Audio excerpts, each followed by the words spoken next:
বিরোধী দল নিজেরাই কনফিউজড। আমি বলবো না এটা বিশাল বাজেট, না এটা ছোট বাজেট, এটা বর্তমান সময়ের একটি যুগ উপযোগী বাজেট দিয়েছেন মাননীয় অর্থমন্ত্রী।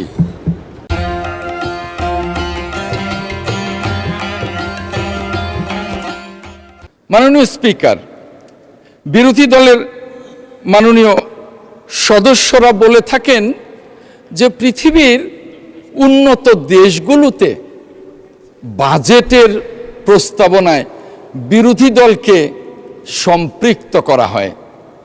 দেখুন, বাংলাদেশ গণতন্ত্রে শিশু, শিক্ষা, সচেতনতায়, সভ্যতায়, সংস্কৃতিতে অনেক পশ্চাৎপদ। তারপরও আজকে বাংলাদেশের এই যে বাজেট, এই বাজেট মাননীয় অর্থমন্ত্রী কিন্তু প্রস্তাব করেছেন এবং এই বাজেট প্রস্তাবনায় আজকে প্রায় 15 দিনের উপরে আমরা পুরো বিরোধী দল সহ পুরো হাউস কিন্তু সম্পৃক্ত হয়ে গেছি।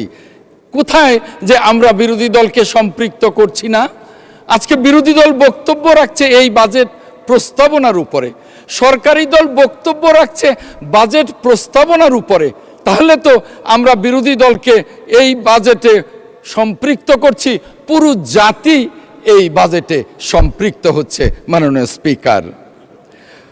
স্পিকার, সংসদ নেতা, বিরোধী দলীয় নেতা, আমরা সকলেই আলোচনা করি এই সংসদ দীর্ঘ 18 বছরের আন্দোলন, শত শত গুম, হাজারো হাজারো খুন, লক্ষ লক্ষ মামলা, মধ্যযুগীয় নির্যাতন এবং ছাত্র জনতার অভ্যুত্থানের মধ্য দিয়ে প্রতিষ্ঠিত এই সংসদ। কাজেই এই সংসদ একটি ব্যতিক্রমী সংসদ।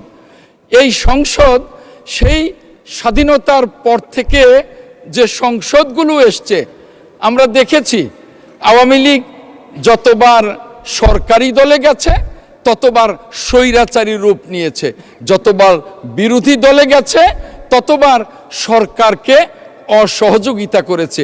এই সংসদ তো সেই সংসদ নয়। এই সংসদ সরকারি দল এবং বিরোধী দলের সকলের সমন্বয়ে একটি ব্যতিক্রমী সংসদ। এই সংসদের উপরে মানুষ আশায় বুক বেঁধেছে। আর রাজপথ রঞ্জিত হবে না, সমস্ত কিছুর নিয়ামক শক্তি হবে এই সংসদ।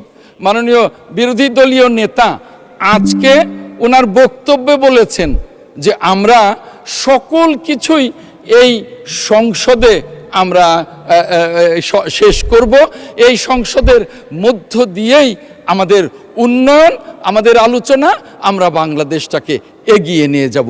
এই কথা শুনে মানুষ আশায় বুক বাঁধে।